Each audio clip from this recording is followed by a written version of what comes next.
بسم الله الحمد لله والصلاة والسلام على رسول الله وعلى آله وصحبه ومن والاه رب اشرح لي صدري ويسر لي أمري واحلل عقدة من لساني يفقهوا قولي. Et j'ai envie de vous raconter une super belle histoire qui a été racontée par un de nos savants contemporains. Wallahi al-azim, qu'elle est très émouvante. C'est l'histoire d'un homme qui a dit à sa femme: et si on allait manger dans un restaurant? Elle lui répondit: non, je te propose plutôt d'aller le demander à une autre femme. Moi je mange pas au resto avec toi, va manger au resto avec une autre femme. Il s'étonna, il lui dit: je t'invite à manger et tu me dis de sortir avec une autre femme? Mais comment ça? Je suis pas de ce genre d'homme. Et quelle femme tu parles? Et de quelle femme tu parles? Elle dit: ta mère. Imagine la scène. Ta mère, je renonce aujourd'hui à ton invitation pour que tu invites ta mère.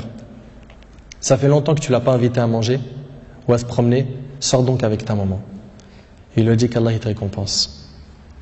Et il a tout de suite appelé sa mère et lui a dit: maman, prépare-toi, je vais venir te chercher en voiture et on ira manger et se promener ensemble. Sa mère ne l'a même pas cru. Sa mère ne l'a pas cru. Elle lui a dit: c'est vrai? Il lui dit: oui, par Allah. Viens, aujourd'hui, on va manger ensemble.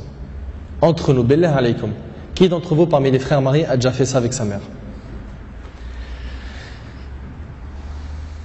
Et effectivement, ils allèrent ensemble au restaurant. Et la mère s'est remplie d'amour, de joie et de bonheur. Pour elle, c'était un beau rêve. Peu lui importe la nourriture ou l'endroit où elle était, c'est-à-dire même manger par terre ou sur le trottoir ou dans la rue, le plus important, c'est qu'elle était avec son fils et que son fils était bienfaisant envers elle. Et qu'il ne l'a pas oublié.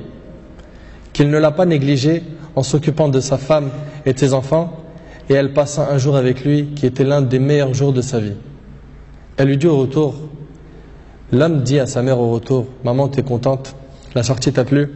Elle dit: oui, wallahi, c'était mashallah. Elle dit: oui, qu'Allah te récompense. Il répondit: Inch'Allah, je le referai. Elle dit: non, Inch'Allah, la prochaine fois, l'invitation viendra de moi. Il lui dit: Inch'Allah. Et des semaines et des mois passèrent. Le frère a été occupé, puis sa mère tomba malade et mourra.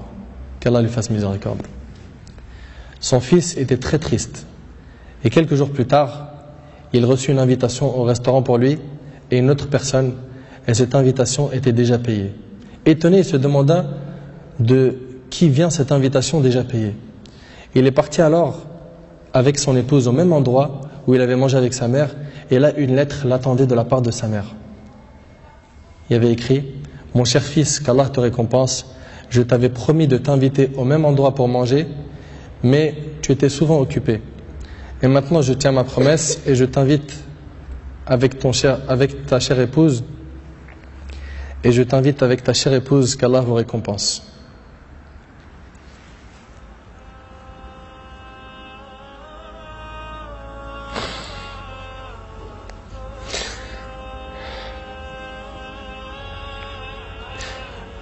Wallahi mes frères, la valeur de la mère, elle est très sacrée.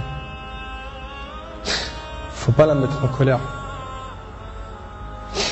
Cette histoire d'amour entre cette épouse et sa belle-mère est magnifique. J'espère que nos frères et sœurs vont tirer des leçons de ce genre d'histoire d'amour entre les épouses et les belles-mères et d'essayer de reproduire ce qui s'est reproduit dans cette histoire. C'est qu'après le décès de la mère qu'on connaît sa valeur. Votre mère, si elle a envie, profitez, embrassez-lui ses pieds. Demandez-lui pardon pour les manquements, pour les mauvais comportements. Vous récolterez le succès, Inch'Allah.